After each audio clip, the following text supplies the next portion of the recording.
हूं नंदकिशोर जोशी, क्रांति Orissa web TV executive editor. आज मैं कटक के बारे में आपको 5वें चैप्टर से आरंभ कर रहा हूं और 5वें चैप्टर का नाम है उत्कल गौरव मधुसूदन दास। जो मैंने पुस्तक लिखी है कटक का स्वर्णिम इतिहास, उसके 5वें चैप्टर पर मैं आज आपके सामने 5वें चैप्टर के बारे में बताने जा रहा हूं। उत्कल गौरव मधुसूदन दास जी का जन्म स्थान कटक जिले में ही है। उड़िया जाति के भीष्म पितामह कहे जाने वाले मधुसूदन दास का जन्म 28 अप्रैल 1848 में हुआ था। इनका देहांत 4 फरवरी 1934 को हुआ था कटक में। इनका जन्म स्थान है सत्यभामापुर, कटक जिले में सालेपुर के पास। इनके पिता का नाम है चौधरी रघुनाथ दास और माता का नाम है पार्वती देवी। इनकी पत्नी का नाम है सौदामिनी देवी एवं 2 कन्याओं का नाम है शैलबाला और सुधांशुबाला। इनकी उपलब्धियाँ, उत्कल गौरव मधुसूदन दास की उपलब्धियों के बारे में मैं अब आपके सामने बताने जा रहा हूँ। विदेश जाने वाले ये प्रथम उड़िया व्यक्ति थे। प्रथम उड़िया विधायक और मंत्री बने थे। ये प्रथम उड़िया थे उड़ीसा में जिन्हें उस जमाने में प्रथम बीए की डिग्री प्राप्त हुई थी।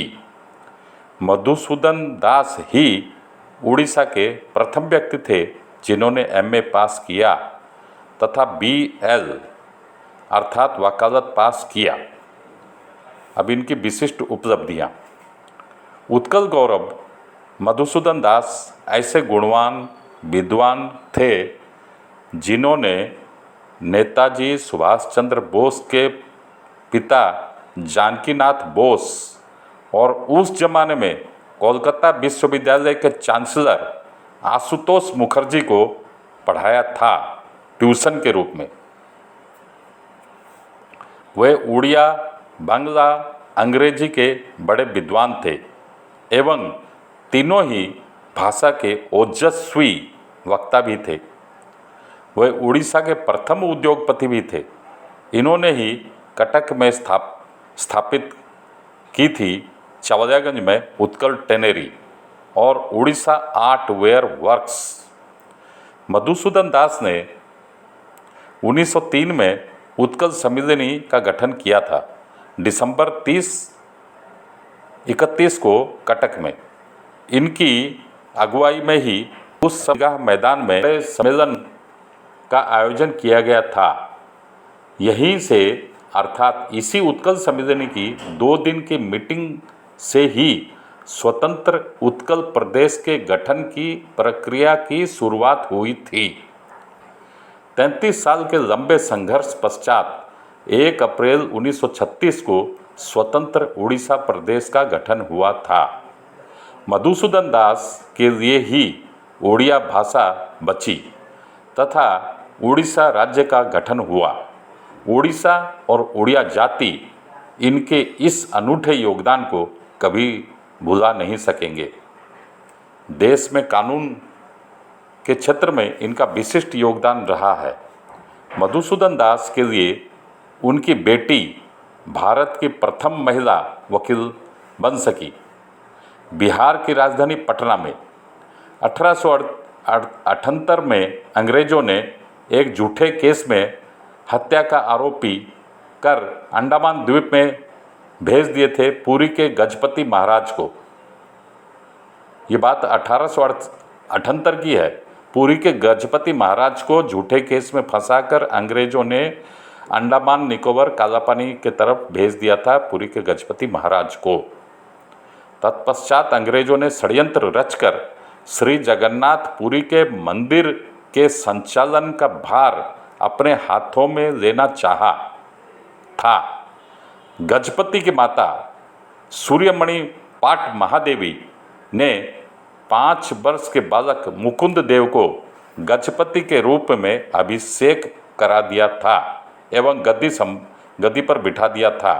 लेकिन चालाक चतुर दुष्ट अंग्रेज़ों ने इसे अपने स्वार्थ के वशीभूत होकर स्वीकार नहीं किया। अंग्रेज सरकार के इस गैरकानूनी कार्य के खिलाफ राजमाता पहुंची कोलकाता हाईकोर्ट। वकील थे मधुसूदन दास। उत्कल गौरव मधुसूदन दास की कानूनी निपुणता के कारण मुकुंद देव का श्री मंदिर पर मालिकाना रह गया, अर्थात गजपति महाराज का मालिकाना रह गया। एक वकील के हिसाब से मधुसूदन दास की यह जीवन की सबसे बड़ी उपलब्धि रही। कानून के क्षेत्र में मधुसूदन दास के उल्लेखनीय योगदान के लिए मधुबाबू की जयंती को राज्य बार काउंसिल की तरफ से वकील दिवस के रूप में मनाया जाता है हर साल। अफसरान को उन्होंने कभी भी सर के हिसाब से संबोधन नहीं किया। वे अंग्रेजों को उनके नाम से हमेशा पुकारा करते थे। इससे उनका साहस और स्वाभिमान झलकता था। उनकी प्रेरणा लेकर ही पारला खेमुंडी के महाराजा 3 बार लंदन के गोल टेबल बैठक में हिस्सा लिए एवं स्वतंत्र उत्कल प्रदेश की बात को सही ढंग से प्रस्तुत किए।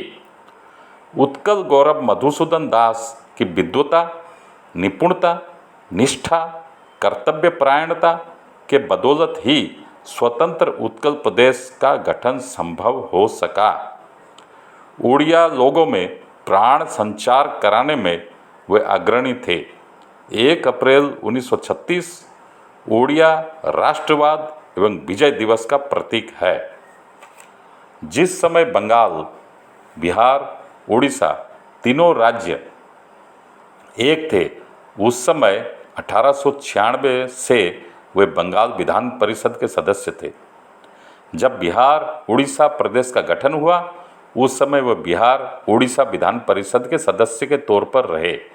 उसी परिप्रेक्ष्य में बिहार उड़ीसा भूमि अधिकार कानून बनाने में उनकी प्रमुख भूमिका रही थी। इस तहत जमींदार और जोतने वाला किसान के बीच में संपर्क की नई परिभाषा गढ़ी गई एवं यह कृषि के क्षेत्र में एक बड़ा मील का पत्थर साबित हुआ था।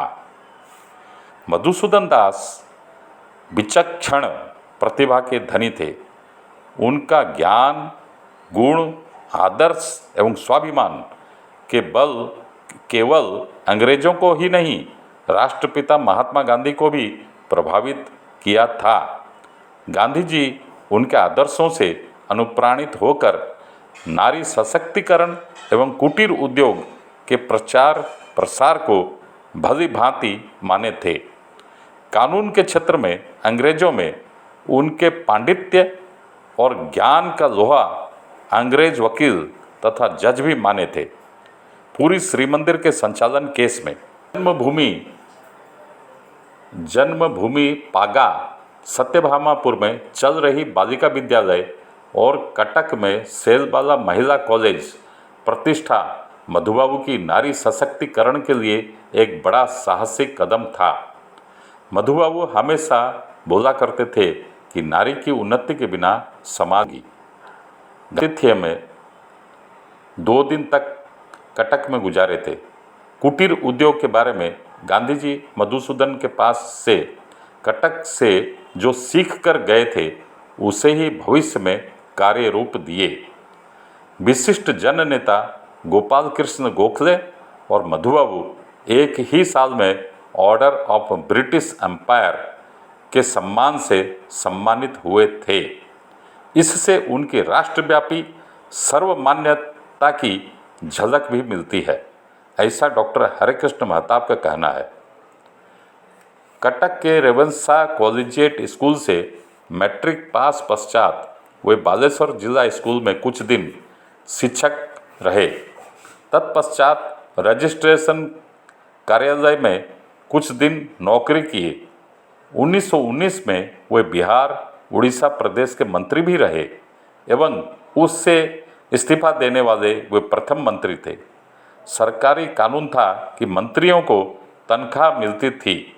इन्होंने सेवा के बदले तनख्वाह लेने से साफ इनकार कर दिया एवं मंत्री पद से इस्तीफा दे दिए।